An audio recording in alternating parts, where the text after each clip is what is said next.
Konten ini tersedia di YouTube, Spotify, dan beberapa platform penyedia podcast lainnya.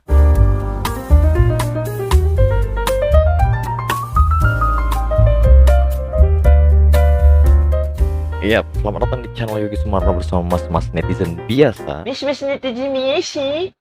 Lagi-lagi aku masih belum bisa konsisten di konten ini. Memang susah sih ya. Ciri-ciri orang gak sukses itu emang gitu. Konsistennya susah gitu. Tapi gak mungkin ya kalau misalnya untuk jadi polisi itu harus kayak aku gitu. Makanya aku tuh gak bisa jadi polisi karena untuk konsisten lari pagi, jaga kesehatan gitu, jaga kebugaran fisik dan kebugaran mental itu nggak bisa gitu. Karena mungkin gini ya. Tapi ada susah kali aku nge-bridgingin gitu. Karena gini, ini ada polisi bentrok sama TNI gara-gara rokok. Sampai tembak-tembakan lagi. Mati kau, mana kau, mati kau. Ya Allah. Gara-gara rokok dong. Misalnya misalnya ada yang dipecat gitu ya.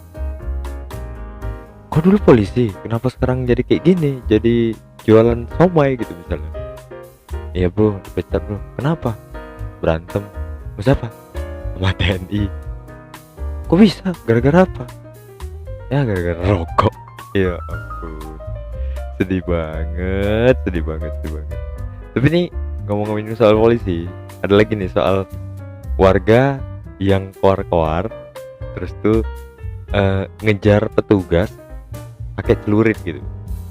Itu kejadiannya di Betung Lorong, Probolinggo. Sebenarnya anaknya itu bawa kendaraan ke jalan raya ya kan. Terus itu ditangkap sama polisi, ditilang lah, ditahan sepeda motornya kan. Terus itu ya karena si anak ini nggak bawa surat-surat aja gitu. Wajar dong. Masa ya polisi itu kan hanya kerjaan jalan tugas saja gitu. Ini nggak bawa surat-surat ya udah ditahan, nggak bawa STNK ya udah sepeda motor ditahan kan gitu. Ini bapak ini emang barbar aja gitu kan. Dia kurasa dia belum tahu Indonesia ini udah merdeka gitu. Tahu-tahu, wah ada polisi, anakku kenapa ditangkap? Aku capek-capek beliin motor, aku akan bunuh dia. Dia nggak tahu Indonesia ini udah merdeka, udah punya hukum, udah punya polisi, udah punya jaksa agung gitu. Lupa. Tapi ini ada satu lagi nih berita yang viral tentang salah satu menteri. Ya kalian tahu lah, kalian pasti udah lihat di Instagram, di TikTok, di mana-mana juga banyak. Bu Risma maksa tunanetra untuk bicara. Ini lucu. Saya paksa kamu karena saya ingin dengar kamu bicara. Mulut itu diciptakan Tuhan untuk bicara. Bu, kalau nggak bisa Bu. Nih, bebek itu punya sayap, nggak bisa terbang Bu. Ibu paham nggak sih? Itu mereka itu diciptakan nggak bisa bicara biar kita sadar bahwasanya ini pemberian yang luar biasa yang harus kita manfaatkan untuk kebaikan. Yes, mantap. Ini karena mereka yang nggak punya yang nggak bisa bicara itu bisa melakukan hal baik lainnya dengan komunikasi cara mereka gitu.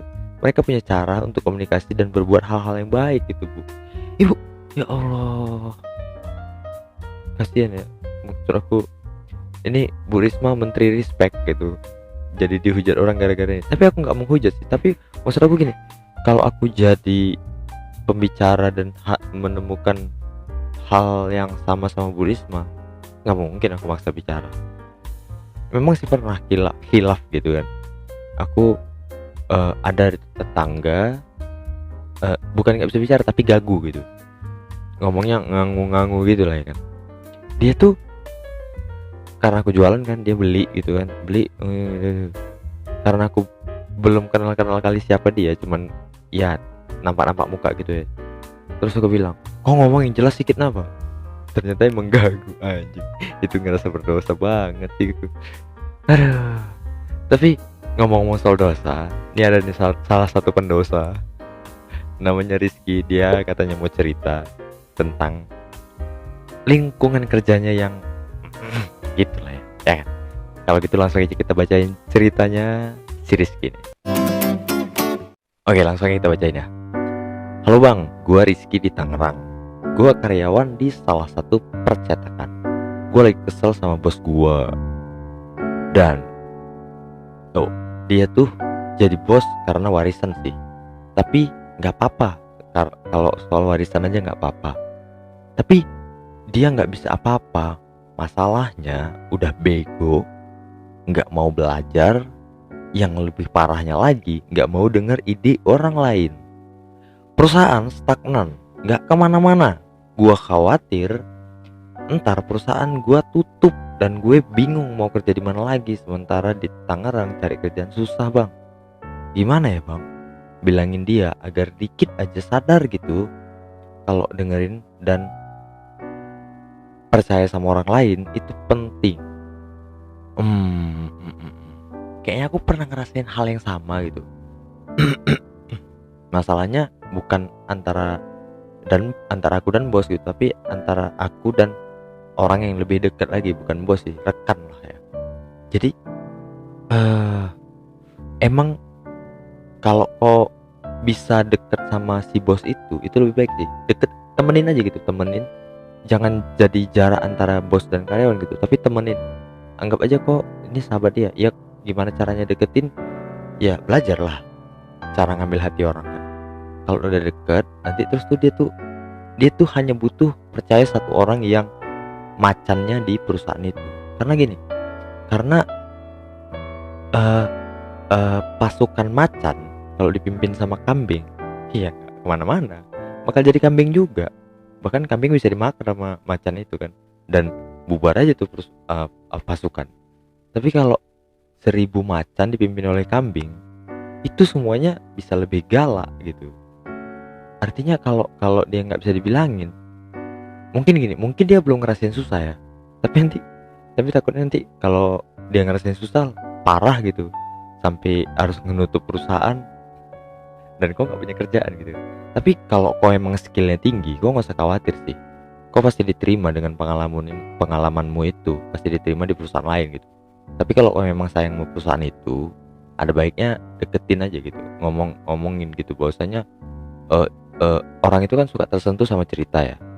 Misalnya kalau kau emang kerja dari lama, dari sebelum dia yang megang, dari bosnya, dari ayahnya mungkin kan gitu kan. Ya kau ceritain dulu ayah itu bang, manage perusahaan tuh kayak gini, idenya kayak gini, dia suka nampung ide, kita suka ngomongin ide bareng-bareng terus ditampung gitu segala macam. Pokoknya apa yang di kepalamu bisa bikin maju perusahaan, kau buat seolah-olah itu sudah pernah terjadi ketika ayahnya yang megang gitu. Jadi ketika dia dengar nggak ngerasa diguruin, nggak ngerasa diajarin, egonya masih tetap sama, tapi dia dapat insight baru aja gitu. Jadi dia bisa agak tersentuh lah dikit hatinya gitu. Pokoknya kalau aku ingin mempengaruhi orang lain, sentuh hatinya dulu. Ketika hatinya tersentuh, baru kau bisa mempengaruhi dia mau jadi apa aja gitu. Gitu dong. Gimana? Mantap dong. Solusi aku emang selalu out of the box. Enggak juga sih. Oke lah. Kalau gitu sampai jumpa di episode selanjutnya, episode ke-17 ya. Oke, bye.